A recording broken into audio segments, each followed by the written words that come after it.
بتقعد تفكر كتير في الموضوع أكتر من مرة، بتقعد تفكر كتير جدًا قبل ما تقول الكلام اللي عايز تقوله، بتتخيل كل السيناريوهات الصعبة في الموقف اللي أنت فيه أو اللي أنت بتفكر فيه قبل ما أي حاجة تحصل.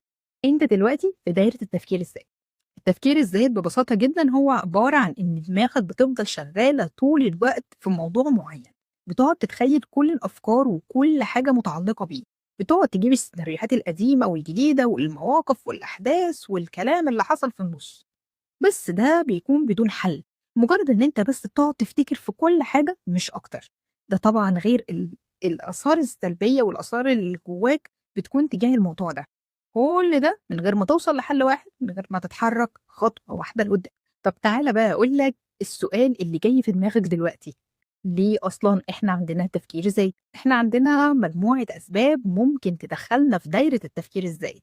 أول حاجة الخوف، الخوف إن أنت تغلط. كتير مننا بيقعد يفكر طول الوقت مش عشان يلاقي حل للموضوع، علشان يشوف هو غلط في إيه ويحاكم نفسه. مش بس كده، عايز يوصل لدايرة إن هو يكون مثالي ما يغلطش. تاني حاجة، في ناس كتير مننا بتكون عايزة القرار بتاعها صح 100%، ما فيهوش غلطة. طبعا ما فيش حد مننا كده لأن إحنا بشر بنغلط، وقرارنا ممكن يكون فيه أخطاء، ممكن يكون فيه حاجات كتير صح. لكن في بعض الناس تقعد تفكر كتير عشان ما تغلطش بس، أو عشان تجيب أكتر قرار ما يكونش غلط خالص ويبقى صح دايما.